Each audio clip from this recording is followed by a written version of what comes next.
What I'm now going to do is to show you a little clip where you see these two insights, kind of the process and the interior condition that make this process work, in a nutshell, in less than 2 minutes. And it's a great example of leading through listening. In the middle of this picture, you see the conductor, Zubin Mehta, one of the greatest conductors of our time. To his left, you see Plácido Domingo, one of the greatest tenors of our time.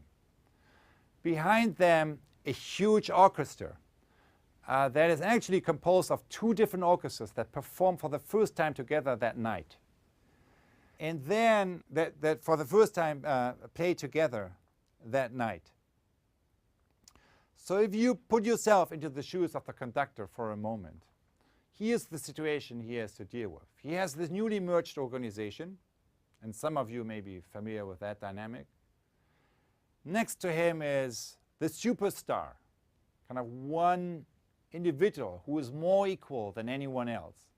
And he has to deal with that dynamic. And then behind him, a huge audience. And all these forces are pulling him in different directions. His job is to take this diverging set of forces and to merge them together into a moment of peak performance. Over the next 2 minutes, put yourself into the shoes of the conductor and watch how he is leading through listening, and pay attention to how the level from which he is listening is shifting throughout the clip. No puede ser, esa mujer es buena. No puede ser una mujer malvada. En su mirar, como una luz singular, he visto que esa mujer es una desventurada. No puede ser una vulgar ciega que envenenó las horas de mi vida. No puede ser porque la vi rezar, porque la vi querer, porque la vi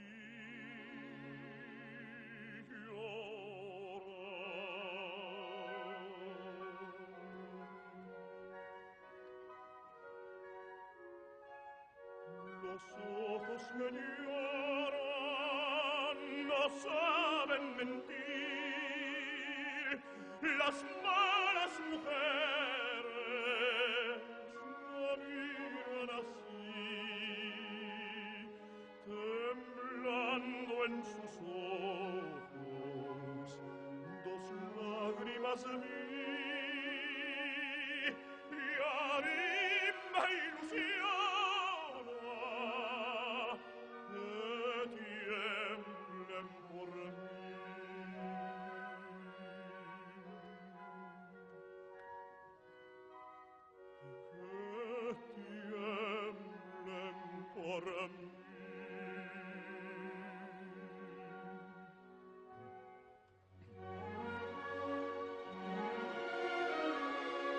viva luz de mi ilusión, sé piadosa con mi amor, porque no sé fingir, porque no sé callar, porque no sé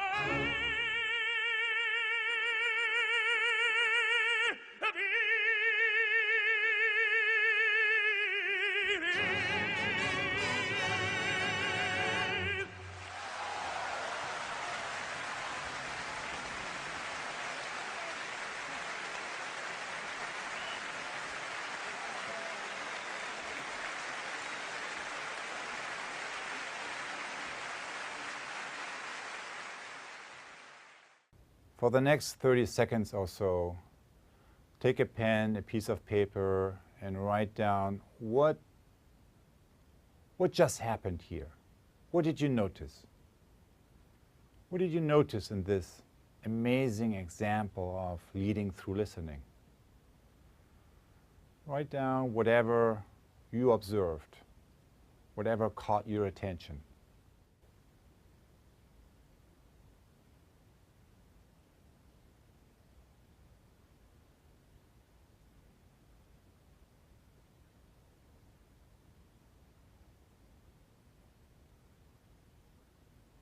So before showing you the last 30 seconds of this clip again, I want to share with you some observations that I heard from many groups that, like you, kind of watched that clip and then shared some of their observations. The first one is that the beginning of the clip is very different than the end. So in the beginning, it's like highly skilled individuals kind of who interact with each other on a very high level. In the end, now when you look at the last 30 seconds of the clip, kind of the movements are aligned, the breathing is aligned. It looks as if this is not two persons, but one creative field that is manifesting. You know, they are totally synchronized, kind of operate with and from each other. And it looks as one system or one intelligence rather than two persons interacting with each other. So that's kind of, there's a shift happening from the beginning to the end. And what's interesting about that shift is, and what I love about this clip is, that I believe what Zubin Mehta, the conductor, is doing, is embodying, is a physical embodiment of the inner leadership work that we need to do in order to take a group from here to there. And let's just look at that kind of language of his body language a little bit. In the beginning, kind of he is kind of more transactional, and then you see the shift, which is kind of this level here, kind of that I kind of interact with my environment. But then where's this shift to the empathic level? You remember kind of where at one moment he is turning around and opening his arms and giving all his attention to Plácido Domingo, to the tenor. And you can see how the emotional connection is building up. It's not only here, it's kind of here. You see the direct emotional connection building up. And then, I don't know whether you remember, shortly after that, it's this. He is dropping the baton. Think about that. What does it mean that if, as a conductor, you're dropping the baton? As a conductor, I get my paycheck for doing this. He is dropping the baton, and that means it's a radical statement that says it's not about me. It's about something else. It's about something else that is about to come into the world and that I am in service of. Now, I don't know about you. I'm not a musician. I can't judge any of that, but I have been in that situation many times. I have seen these shifts in groups many times. What does it take to help a group to access that deeper level of knowing? It's exactly what he did. When you put yourself in the center and kind of you talk everyone to death, there's no way you will bring a group to the fourth level. However, what he did is he is pulling himself out of the center. He is going to the periphery and holding the space. It's like this. So he's pulling himself out of the center and he is going all the way to the periphery, and there he's holding the space. He's holding the space for something that isn't quite there yet to come into reality. And all of you who have ever been part of a creative process, you know how a creative process works. What's the first thing that happens? Nothing happens. Nothing happens because creativity arrives at the creative breakthrough, arrives at its own schedule. So what do you do as a professional? You hold the space. You hold the space and you can see it.